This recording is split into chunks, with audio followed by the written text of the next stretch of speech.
Hello and welcome to another episode of the FemiNinja Project. And thank you so much for tuning in. I really appreciate it.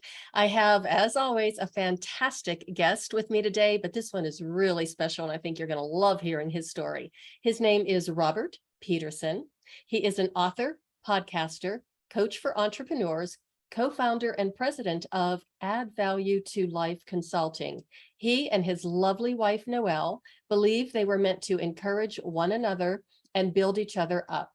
Robert has a lifelong passion of serving and helping people, including serving in the Marines, which I always like to stop for a moment and say, thank you for your service. It really means a lot to me and a lot of other people, so thank you very much. He has visited 30 countries and he has spoke public speaking and was a keynote speaker actually in over a dozen countries. After 20 years in ministry, Robert and Noelle felt a call to help people with business development and growth, which is another thing that is very valuable. Robert, thank you so much for being here and welcome to the show. Well, Cheryl, thank you so much for that wonderful introduction and for having this conversation. I am so excited to see you again and to talk to you again. We connected, I think it was way back in February. I don't know. I just know it was cold outside and I know that it's not cold now. So I just want you to share your story of how you got to what you were doing to where you are now, how you and Noelle got the idea to open up or to launch this coaching service, and just take it from there. Phew. All right. How long do we have? I've got all day. I don't have to be anywhere until this evening.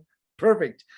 So Noelle and I, shortly after we got married, we got involved in her family's church, and just through some personal experiences and opportunities, really started digging into learning and growing. Made a commitment to go into ministry. Earned my Bible degree at Colorado Christian University. Basically did 3 years of college in 2 calendar years. Purpose gives you motivation and value. And so that was one of the first times really just knowing what I was doing, having a purpose behind what we were doing really made a difference. And then we became missionaries and we moved to South America. We spent a year in Costa Rica learning Spanish, which has a whole plethora of stories and adventures, but ultimately lived in Colombia for 9 years. And our role there was coming alongside Colombian pastors to help them with the business side of developing a church. And so our official title was church planter, but ultimately we were church supporters. And Colombian pastors are really good at preaching and teaching. They love God's word. They love, the public speaking aspect and helping people understand, what the Bible has to say, but they had no idea how to run a church as a business. And so that was my primary role in supporting them and supporting the people, involved in the church community. Noelle was instrumental in the school that our kids participated in, and literally went from our daughter in kindergarten, my wife going to the school as a teacher's aide, to earning her degree, earning her master's degree in education, and becoming the secondary principal of the school prior to us leaving Columbia. And so her growth journey, really involved our service there as well, and involvement in our kids' lives. So our plan was a 10-year plan. We intended to leave the entire time. So that sets, by setting an exit strategy, it changes how you approach the work that you're doing. And I always encourage business at an exit strategy so that you change the way that you develop your business plan. Even as a solopreneur, having an exit plan can be beneficial in thinking about your business. But after leaving, the church that supported us and sent us had grown to the place where they could hire me as a pastor of outreach. And so I was responsible for all their nonprofit relationships, all the missionaries the church was supporting around the world.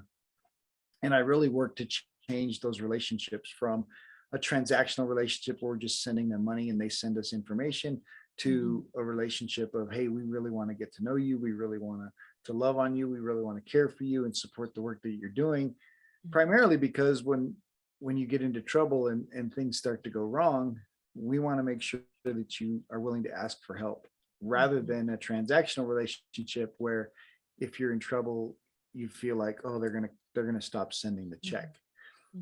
And so changing that relational model was really important to me. And so that involves coaching and helping and being involved with, these missionaries, on an intimate level, taking teams to visit them, taking groups of leaders to encourage them and support them. So it sounds like what you're describing is that you're really connecting with these people on a deeper level. So it's not just, like you said, the transactional relationship is, I don't want to say cold, but it doesn't have that feeling of warmth, commitment, belonging, No, the relationships were literally built on, missionary couple bring their family to the church. They spend an hour at a meeting and introduce themselves. They show their PowerPoint about what they're doing. And the church committee, a well-meaning group of people that are responsible for the church's, relationships with missionaries decides, oh, I like their presentation, or, oh, their kids are so cute. Oh, we should really help them. And we commit to sending a monthly check. In exchange for that monthly check, they come back every 2 years or every 4 years to visit and say hi, or they send a monthly report, that says, hey, this is what we're doing, and there's no, if they walked into the church without warning people, nobody would recognize them or know what they're doing. And the challenge with that is if their marriage is in trouble, if their ministry is in trouble, they're afraid to tell church, because the church's tendency is just, in this transaction, you no longer qualify. Right. As a, right. Because now you don't fit the model. And so we're going to stop sending the check, rather than saying, oh man, you're in trouble. We're the best equipped to help you. We're the best equipped to support you. And so we want to make sure that you believe that the money is over here and our relationship is more important than that. Well, everybody has problems in life. I mean, nobody's life is perfect. Nobody's marriage is perfect. And I always say life is full of hits, and, you just have to learn how to be able to deal with the hits, and having a supportive and loving community that you can rely on is huge, especially, if you're in that faith-based environment or community. Well, I think in any community, in It's any true. situation, but the reality really is, like, I mean, we see it happen all the time. If a pastor, makes a mistake and does something inappropriate that the public finds out about, and of course the church says, well, you're no longer qualified to lead, and they fire him. Well, it's similar. They feel a similar responsibility for missionaries, and if there's no relationship there, we're just stopping sending the check. There's a relationship there, and we care about them, and we say, no, the church is the best equipped to help them through this issue.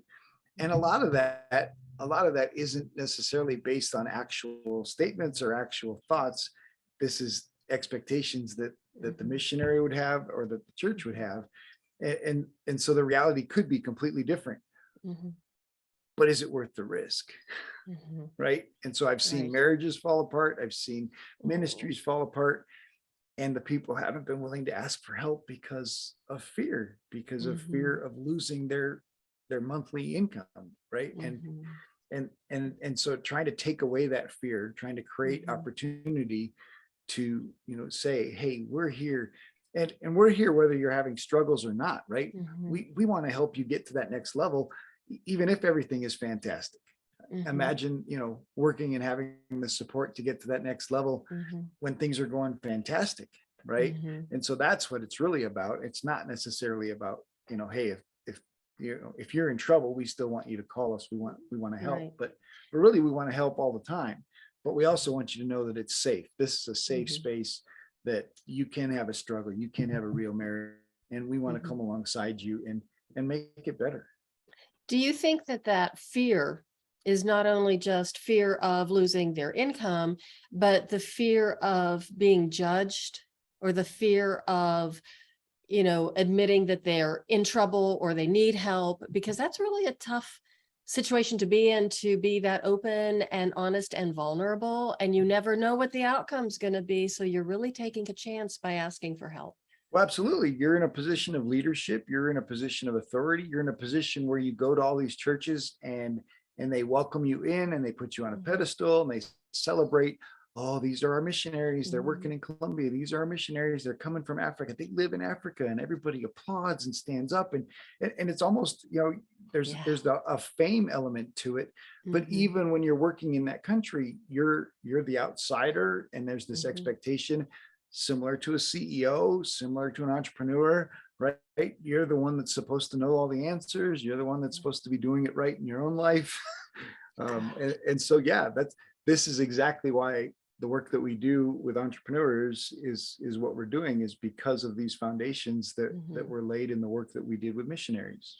The expectations are very high. But I want to go back even and just talk about being in Colombia and doing the ministry there, and that your wife starts out. Okay, so you've got 2 kids. They're pretty small at the time, I'm guessing, or young. So our daughter was 3 when we moved, and our son was born in Costa Rica while we were learning Spanish. Oh, wow. So that whole nother language learning experience, doing your hospital, preparation visits every week before the baby's born at a Costa Rican hospital with Costa Rican doctors. And then I won't even talk about the Costa Rican paperwork for getting a passport and birth certificate. Oh man, that must have been quite the challenge. But even though through all of that, your wife continued to, well, she was thriving. I mean, she was able to go to the school, be a teacher's aide, and then a teacher, and actually working her way up to completing her master's degree at the same time with the 2 little kids, doing the ministry or the missionary work. Is she Superwoman or what? Pretty close. She Yeah. is. She's pretty amazing. I'm pretty proud of her, and nearly lost her last year, exactly a year ago today. And so I'm continually grateful, and I try never to take a day for granted. So yeah, absolutely. That's pretty sobering. I'm very, very happy that she is well. So then what made you decide, because I don't think it was just you decided, I'm kind of thinking the 2 of you decided together to take this incredible amount of experience and this well of knowledge that the 2 of you have together through your experience and education and everything that you've been doing, and take it and apply the same principles to help entrepreneurs grow their business. Because as an entrepreneur myself, I'm really curious how that came about. And we all can use a little bit of help when you're trying to start your own business or, do something on your own. Well, it actually was decided for me. I say, but so for 10 years, I'd been working as a pastor of outreach, serving the missionaries that our church supported. And of course, teaching and doing things, here at the church, started a food bank, which is, one of the only ones in the west side of Douglas County. Wow. And then the church made a leadership change, and my mentor of 20 years, retired and was stepping down, and the elders brought in a leader from outside, from another state, and pretty much the entire staff left over a year. So I was one of the last ones to leave, but essentially my job was changing from working with people to being responsible for the building. And I didn't want to take care of the building. And so what's crazy is we had been set up. My wife and I had the opportunity, in fact, because of this leader who felt shared with me that I didn't connect well. I wasn't, as a speaker, I wasn't connecting well with our audience. And so I find that so hard to believe, because I've seen you online, I've talked to you myself. And so that's a very interesting statement to make, because I think that you connected so many different levels with everybody. But because of that conversation, it wasn't even on Facebook at the time, but Facebook was on one of the computers in the office, and there's John Maxwell speaker certification training. And I was like, all right, well, whatever, I'll check it out. And they call and you schedule an appointment, right? And so, of course, this is a sales call, and they tell you about all these great things. And they've got this program where they're certifying speakers, trainers, and coaches. And, I listened to the conversation. I'm interested. I love John Maxwell. He also was a pastor who jumped into the business world and is, super famous in leadership and business circles. And he just has a heart of gold, like loves people. And so the possibility, get to the bottom line. Well, it's $6,000. And I laughed at the lady, like, I told you I'm a pastor with teenagers getting ready to go into college. Like, there's just no way this, like, I don't know. And I hung up the phone and I'm like, that was nuts. And I picked up my phone and I texted a friend, just texted. I didn't even have the nerves to call him. And I said, hey, I got this opportunity. It might help me be a better speaker, be a better pastor. And he said, yeah, dude, I got you, and covered it. By Thursday, not only was I going, my wife was going with me. And so my wife and I both became certified John Maxwell speaker trainers and coaches. And all we ended up paying for was, our airplane and hotel room. And they actually reimbursed that as well. And so, it was crazy opportunity. So this was in February. Wow. And then in April is when my job basically went away. And so I'd gotten this certification from John Maxwell as a speaker, trainer, coach. And I was like, well, hey, my wife saw what they were teaching, what people were actually doing with their certifications, and how they were using it to do corporate trainings, to do leadership trainings, to do communication trainings. And obviously I've been doing this all my life. And so it was an easy transition. The challenge was that I thought I could do this in corporations and companies. And so that's where I really started out, was going into companies and doing some leadership training, doing communication training. But it turns out I don't identify well with companies. And so through networking, I started meeting entrepreneurs. I started, and I'm like, these are people. These people have made a leap, very much like a missionary. They're working on their own. They have that independent spirit. They don't want to admit they need help. They don't want other people to find out that they need help, but yet they need help and they don't want to do it alone. And so I can come alongside them in the same way and support them and train them and help them with the stuff they're not good at, right? Help them either outsource or figure out some of those pieces, help them make some of those decisions that they're stuck in making. And so yeah, for the last 3 years, we've focused primarily on entrepreneurs, and it's really been exciting. So without, knocking corporations and companies, because I don't want to do that, but I would imagine that you have a lot more flexibility for creativity and thinking outside the box, and a little bit more, I want to say, like lateral movement and stuff, if you're working with individuals, rather than having to go through the company chain of command. Yeah, well, and it's not even that, right? I love corporations. Because of large corporations, great things happen in this country. Like Amazon is one of my favorite things on the planet. Like the internet is at the level it is because of Amazon. The idea that I can get something same day for a lot of things I order, I can get it today. Like I can order something now and get it this afternoon. I love that. I'm spoiled rotten because of that. And that's because of great corporations that had great ideas and are serving people at a huge level, right? But for me and my connection, when I can make a connection one-on-one with an entrepreneur, it's just a heart thing. And so it's not that I have anything against corporations, it's just different. And so my heart just really resonates with entrepreneurs. And I love helping corporations. Like you said, it's just more, it's different, right? Working with a board, working with other groups is a different business model. And so entrepreneurs is more natural to the things I've been doing for the 20 years in ministry. I want to go back to the networking, because I realized as you were talking and telling your story, and you mentioned Douglas County, just so the listeners know, we're actually not far from each other. You live in the Denver area, And so it's like, wow, as I was getting ready for the show this morning, I thought, oh, I'm talking to somebody not only who's in Colorado, but they're basically in my backyard almost. So it's really kind of nice to have a fellow Coloradan on again. I have had a few, but most of the time I'm talking to people all over the country and even, internationally. So yeah. Did you start your Woohoo. networking here in town? Well, and I built my business face to face. My entire Right. my original clientele, and some of them, most of them are still with me.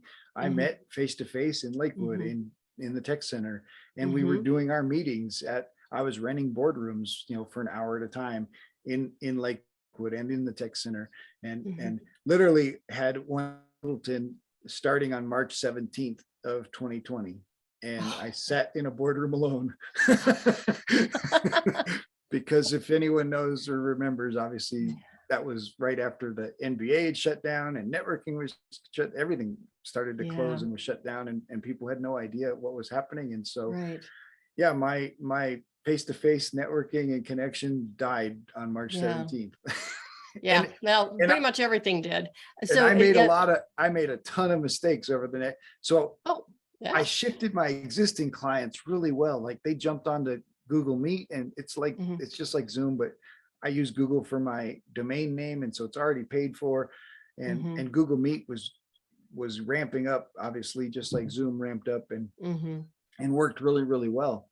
But I had no idea how to generate leads through Yeah. this silly computer in front of me, and through the internet. And it's taken an awful lot over the last 2 years to try to figure out. I've thrown a lot of money at Facebook ads and all these things that they say this marketing works and this works, Mhm. and really starting the podcast and writing my book, have taken huge steps towards that. And Mhm. now doing lead generation through LinkedIn. And my Mhm. wife still uses Facebook some, for her connections, but Mhm. really for me, it's LinkedIn. And it's made a huge, it's starting to make a huge difference. Mhm. Yeah, I love LinkedIn, but I feel your pain because I actually started my podcast before COVID, quite a while before COVID. I can't remember exactly when, but when COVID hit, it was like, what am I going to do now? And I'm a baby boomer. Technology does not come easy to me. And all of a sudden it was like I went from having my guests who they would come and join me at my house in my girl cave and we'd have a nice conversation. And then it was, okay, now I can't do that. How am I going to continue the podcast? Because I really wanted to. And the learning curve was very steep. It was very slow. It was very arduous. But on the other hand, I had plenty of time on my hands. So there was really not a whole lot of other stuff to do. So yeah, that transition going from, face to face to being online was so painful, but so amazing because Yep. the whole world opened up. And again, like I said, I talked to people from all over the country and, I've talked to people in Australia, the UK, I'm talking Germany. I'm talking to somebody tomorrow who's in Ireland. That never Woohoo. would have happened. That man would not be in my girl cave talking to me. Exactly. Well, and that was kind of the driver for me to start my podcast.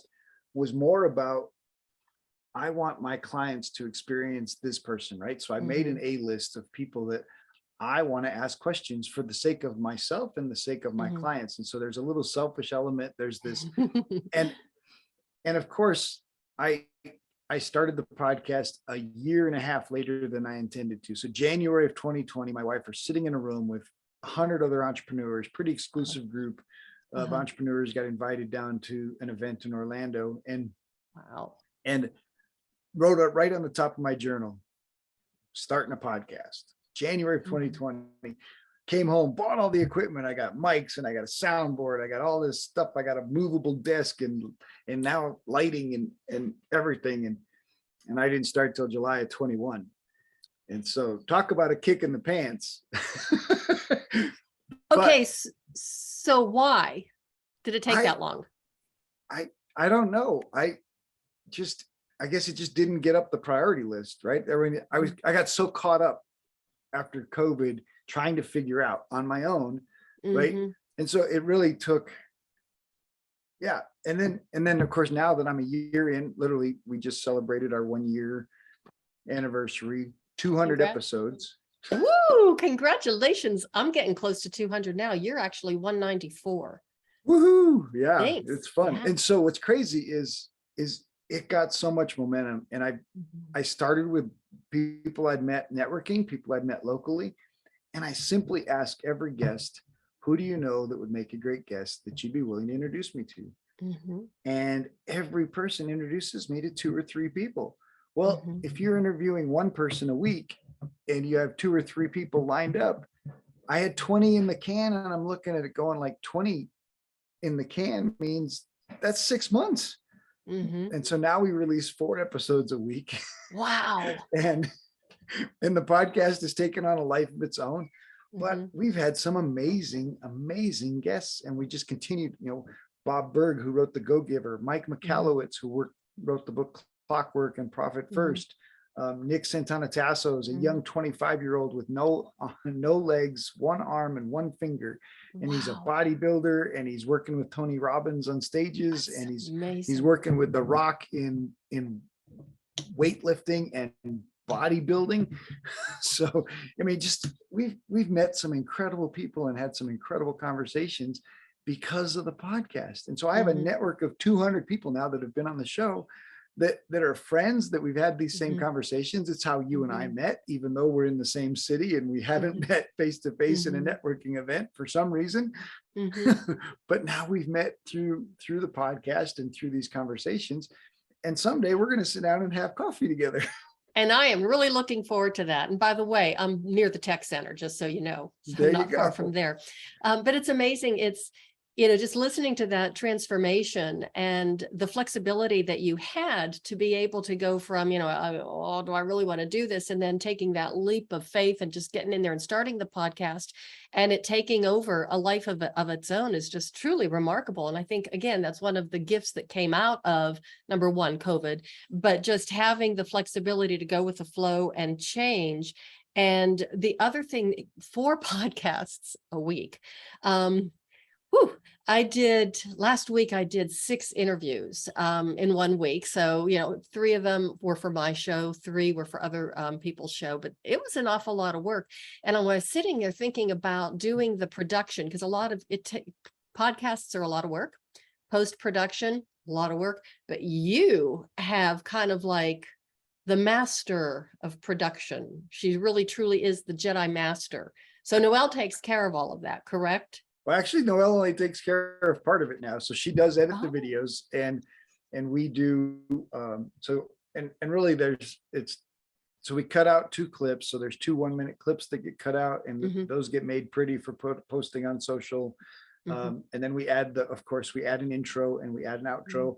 I don't do the intro while I'm recording the show because some of the big guests, some of the big, famous people will only give you 30 minutes. And I want to use every bit of that 30 minutes to Right, ask questions. And so we've just right. had the habit of adding the intro and the outro at the end. We've got a mid-roll advertisement, of course, to plug in the middle. Mhm, And so we plug those in. We've been doing video from the very beginning. So we have a huge YouTube channel. There's 250 hours worth of content on our YouTube channel. And and we've put the podcast, we're now on 62 different mhm, directories, networks around the world. We just got mhm, added to one in France. I don't mhm. speak French, but we're putting it out there. Uh-huh. So it's just been it's a crazy little, this podcast world's a crazy little world. And we've followed some of the good rules from the very beginning. Be Mhm, consistent, release at the mhm, same day every week, doing some of those, make sure people are aware of what you're doing. And of right. course, make it easy for your guests to share your show. And Mhm, so we create those assets, we give them those videos, we mhm, give them time so that they can share and tell people, mhm, hey, we're putting this out there. Yeah, so mhm, Noelle's a superstar on that. But she used to do all the, so actually I tried to do some of the social media posting. And mhm, now our daughter just had her second baby, and she mhm. didn't want to go back to her 60-hour-a-week job. And Oh, so our daughter's now on the team, and she mhm. comes over every day, which is kind of not good because she brings those 2 little grandbabies with her. And our grandson is 5, and our grandbaby is 4 months old. Oh, And so we get a little distracted having those two around the house, but we get to see them every day during the week. right. And our daughter's doing all of our social posting on LinkedIn and Facebook and Instagram, which we hadn't been doing as much. And she's making the posts better. She's adding the transcription and doing a lot more keyword search work that adds some of those things to the, to the I production do. Yeah. that's all makes it work on the internet, that those of us that, hey, I'm just posting the video, whatever. Yeah, But- right. but Don't adding all bother that me back- with the details. Exactly. It's just supposed to work, right? Right. They say it's easy, just post it. Okay. Yeah. And how's that working out for you? It's like hanging anyhow. the sign out front saying, Robert opened his coaching company, come on by. And the only person that sees it is the lady at the end of the cul-de-sac who walks her dog around. Right. It was so funny when I opened up my own physical therapy practice, and there was a woman I got connected with somehow. And, she was I'm using air quotes here, marketing expert. And so she was going to help me with my marketing. And the day that she called me so excited because she had a new way of advertising my practice was to hire a sign twirler. So Oh, this sign twirler could stand on like the corner of this really busy intersection near where my office was located and twirl the sign, and then people would see it and then they would just come walking into my office. And it's like, it doesn't work that way. It's a PT office or clinic. We don't do drop-ins. It was just really crazy, but yeah. So yeah, the things that you do when you're first starting out. And I've thought about the cardboard sign with the black marker and stand on the corner saying, entrepreneur coach, I can help. what are the sandwich boards? Oh, just the cardboard, Oh, just the I'll just cardboard. use the bottom of the pizza box or whatever.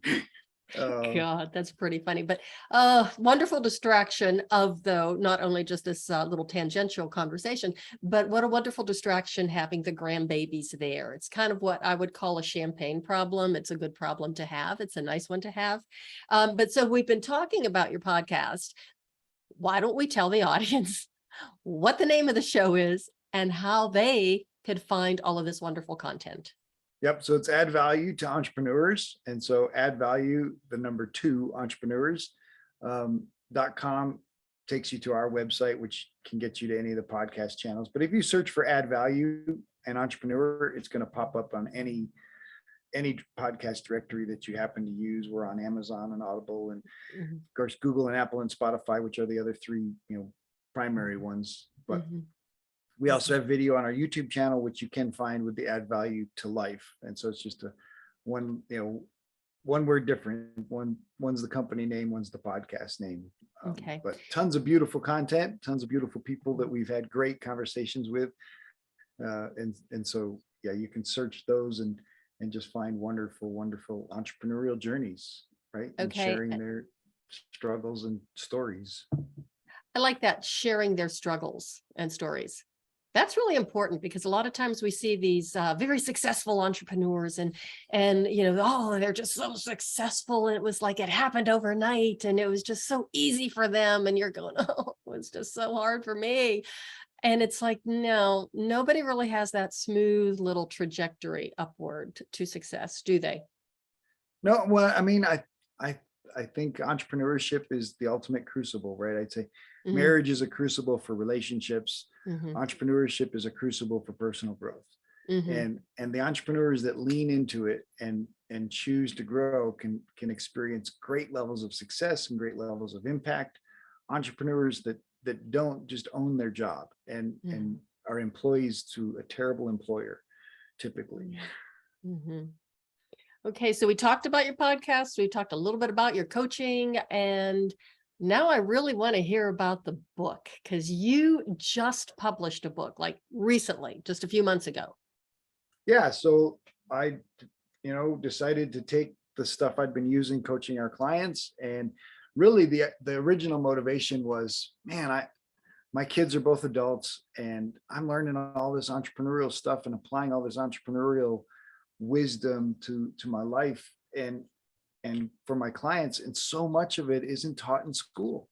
Mm, And so I originally just sat down, like, these are the things I wanted to teach my kids about money, about mm, relationships, about, networking, about abundance. And, and so that's kind of where it started. mhm, I looked at my calendar basically over the Christmas weekend, and, we're empty nesters. So there was no one here but my wife and I. And I said, I got one meeting this week, so I need to do something. And so I said, maybe I'll write my book. And so between Christmas and New Year's, I committed to write 6,000 words a day. And um, I wasn't going to do anything with it. Like, I thought, man, I'll make a lead magnet or something. mhm, I can pop it into a PDF and I can make it a mhm, lead magnet and put it on my website and, mhm. and give it away. And I posted it on Facebook. Hey, I wrote a book between Christmas and New Year's. And one of my podcast guests says, I know a publisher. Let me introduce you. And so she introduced me to a publisher. He and I talked on January 5th, Mhm, and he planted the seeds for who do you know that could write the foreword? mhm, Hmm. I had never, like, oh, my wife, Noelle, she's amazing. Like, she could write the foreword. He's like, no, you need somebody that they can Google their name and they can find mm, out. And so it changed how I thought about the book. It changed, mhm, but he also understood speed. I interviewed another publisher, and we talked about, well, we got to edit and we got to make sure this and we got to make sure that. And I'm like, I wrote this book in 6 days and I want to honor that. And so the publisher that I went with, we hired an editor who was willing to work at our speed, and she's mhm, local. And so that was fun, supporting a local friend. mhm, And she really helped transform, some of my gobbledygook. And my wife helped a mhm. lot, because although I don't think she helped, like, the first time she edited it, she cut 3,000 words. I'm like, I'm writing 6,000 words a day and you're cutting 3,000. Like, what are you doing? So you have to figure out that they're working in your Mhm, best interest. They're trying to help you make something better, but mhm. there's this thing inside you that just says, but Okay, I always tell people that your editor is like, and I have a fantastic editor, edited both my books, and she'll do the next ones too, God willing, if I do get them done. But I always tell people your editor is kind of like your therapist, your priest, your counselor, your best friend, and your worst nightmare come true, yeah, all in the exactly. same package, Yep. right? They're just evil. They just write with that red pen and they cross off words and sentences and tell you this doesn't make any sense. And they don't Uh, even know what you're trying to say here. And yeah, well, no, but mine is a lot more gentle than that, and she'll say things like, now, what was going through you internally when this was happening? And emotionally, what were you feeling? And it's like, I don't have any emotions. I don't have any feelings. What doesn't it, I'm sure what I wanted to take a baseball bat to his head. What doesn't imply what was going through my mind at the time? So, yeah. So she always tries to draw me out. And it's like, ugh, feelings. oh, so fun. But anyway, so January 5th, met with him, uh, asked one person to do the forward, and they hemmed and hawed. And it was kind of like, and I woke up in the middle of the night and realized, wait a minute, in my life, if it's not a hell yes, it's a no. Hmm. And if I'm Hmm. asking somebody to do something for me or with me, Hmm. right? Hmm. Because this is a serious collaboration and it's not a hell yes, then it's a no. Right. And so I'm like, okay, I need to ask somebody else. And so I asked one of my other podcast guests who I'd met through the podcast. He'd asked to be on the show, and he's a multimillionaire investor in Utah, real estate investor. And I sent him the book and he loved it. And he said, yeah, I'd love to write the forward. And when he sent the forward back, he brought tears to my wife's eyes. Oh, And just one line of the forward says, if Napoleon Hill, John C. Maxwell, Norman Vincent Peale, and your local pastor all collaborated on a book that would include the best ideas of each of them, the result would be the work you're about to begin reading. oh. And so because of the podcast, I have a fantastic forward written by Andrew Cordell. Hmm. I have endorsements from John David Mann, who co-authored The Go-Giver. I have Wow. endorsements from Jeff West, who wrote a book called The Unexpected Tour Guide. And so I've got all these fantastic reviews and endorsements from really fantastic people, and who not only read the book and did an endorsement, they've actually written me on the side and said, Robert, it's really great. Like, I really Oh, liked it. Like, and so it's just created this really fun space. And I wanted the book to just be this simple, and it's probably more simple. It's probably geared towards starter entrepreneurs. I probably need to mhm. level it up for us entrepreneurs in their third or fourth or Oh, fifth year. that could be your second book. There we Um, go. so would you hold it up again for the people who are watching the video? I love that. I love the brain. I love the image of the neurons and everything firing and just lighting everything up. So the title is The Entrepreneur Mindset Shift. For those of you who are just listening, and let me see, what does the growth characteristics of success is the subtitle. Beautiful. So definitely it's on Amazon. You could probably go to your website and find it there Yep. on your website. Okay. If you order And it from me, I get to sign it for you. So so order it directly from Robert. And the other thing, I just want to reiterate this one more time. You started the book on December 26th, yep. and it was officially published on I had print copies in my hand February 10th for an event on February 12th. Holy cow. That is just unheard of. That is just truly remarkable. And especially looking at the book from just, on the screen and even listening to the forward, that is a high quality published book. This was done very well and very professionally. Oh, absolutely. It is not, Mhm. it's a hybrid publisher. So it's still, Amazon looks at it almost Right. as self-published. But I had a publisher support. They have a Mhm. fantastic cover designer. We had 5 cover designs to choose from. Mhm. Perfect Publishing, really helped a lot Yeah.